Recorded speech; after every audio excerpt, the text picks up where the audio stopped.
Ang paghahanda sa pagpapatayo ng templo. Ikalawang kabanata. Nag-utos si Solomon na magpatayo ng templo para sa karangalan ng pangalan ng Panginoon at ng palasyo para sa kanyang sarili. Nagpatawag siya ng 70,000 tagahakot, 80,000 tagatabas ng mga bato sa mababang bahagi ng bundok, at 3,600 kapatas.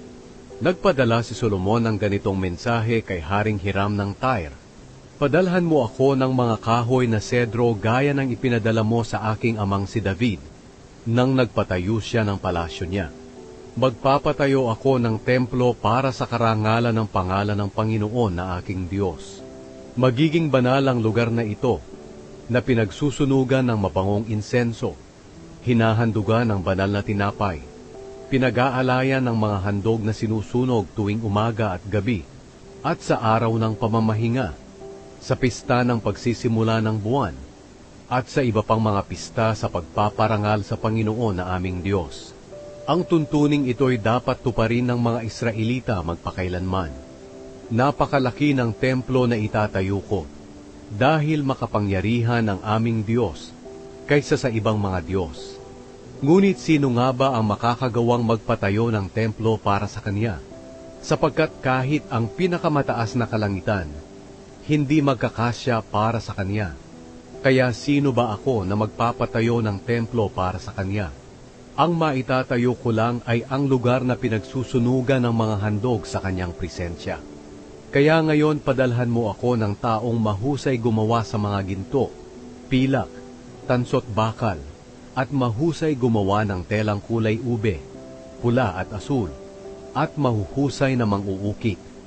Gagawa siya kasama ng aking mahuhusay na manggagawang taga-Huda at taga-Jerusalem, na pinili ng aking amang si David.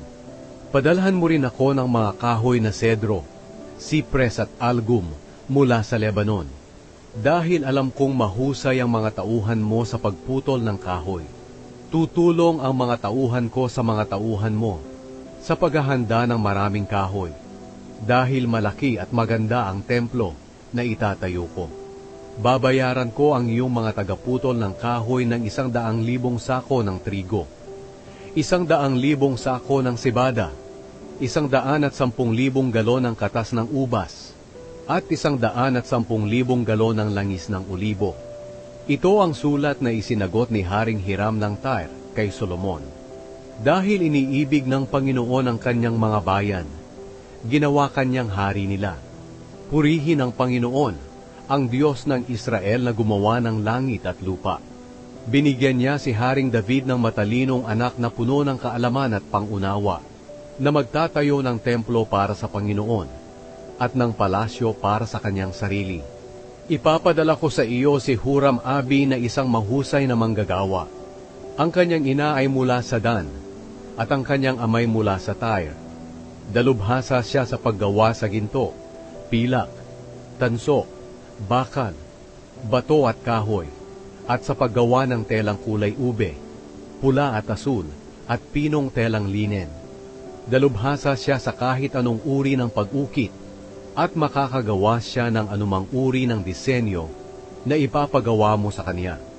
Gagawa siya kasama ng iyong manggagawa at ng mga manggagawa na pinili ng kagalang-galang na si David na iyong ama. Ngayon kagalang-galang na Solomon, ipadala mo sa amin ang trigo, sibada, alak at langis ng olibo na iyong ipinangako, at puputulin namin ang maraming kahoy na kailangan mo. Pagkatapos, idudugtong namin na parang balsa at palulutangin sa dagat papunta sa Jopa, at kayo na ang magdadala nito sa Jerusalem. Sinensus ni Solomon ang lahat ng dayuhan gaya ng ginawa ni David na kanyang ama, at ang bilang ay 153,600. Ginawa niya ang 70,000 sa kanila na tagahakot, 80,000 tagatabas ng bato sa mababang bahagi ng bundok, at ang 3,600 kapatas na mamamahala sa mga manggagawa.